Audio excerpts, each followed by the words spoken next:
l'entreprise de Samuel Amarji, on peint certes, mais surtout on transmet. Depuis la création de sa société en 2004, ce jeune artisan de 35 ans a quasiment toujours pris des apprentis. Aujourd'hui, c'est Giovanni qui accompagne Samuel sur les chantiers.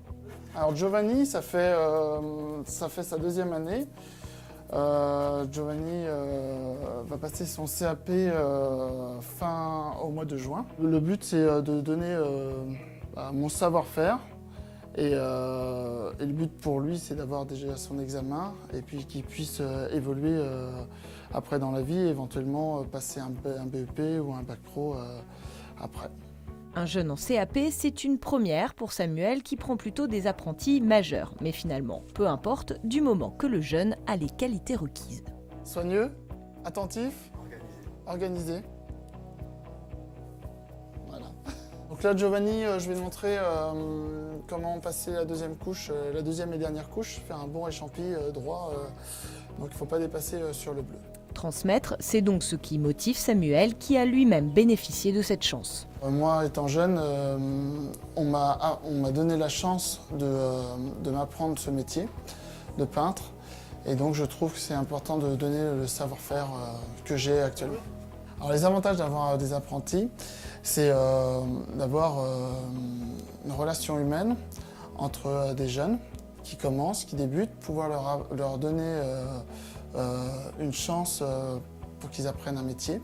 Les inconvénients, par contre, c'est de toujours surveiller. Si jamais il y a des soucis, eh bien les encadrer en fait. Sur un autre chantier, c'est Maxime qui est à la manœuvre. Il y a 2 ans, Samuel l'a embauché en CDI. Maxime est son premier et unique salarié et c'est aussi son ancien apprenti, un jeune qui, malgré avoir raté son CAP, a eu le droit à une seconde chance. J'ai pas lâché, et puis j'ai été étonné quand il n'a pas eu son CAP la première fois, parce que nous au travail, ça se passait super bien. Et donc voilà, et puis je lui ai dit, bon allez, tu repars pour une 3e année, mais il faut que tu aies ton examen. Samuel a déjà formé 5 personnes en 8 ans, à chaque fois des histoires humaines fortes, comme en témoigne Alexia, sa première apprentie. C'est vrai qu'il y avait beaucoup de postulants, beaucoup d'hommes. Je ne pensais pas qu'il m'aurait pris et il m'a donné ma chance. Et c'est vrai que pour une femme, c'est très intéressant et valorisant. Donc pour ça, humainement, c'était déjà une bonne chose. Et après aussi, j'ai acquis beaucoup en assurance sur ma manière de travailler. Avec Samuel, il y avait le droit de se tromper, ça arrive à tout le monde. Il était surtout là pour transmettre une passion et trouver un certain contentement dans ce qu'on fait, comme vous dites, pas d'aspect mécanique, vraiment d'aller tous les jours travailler avec plein d'envie. Alors, je trouve que la relation humaine dans mon entreprise est importante, car j'imagine pas l'un sans l'autre.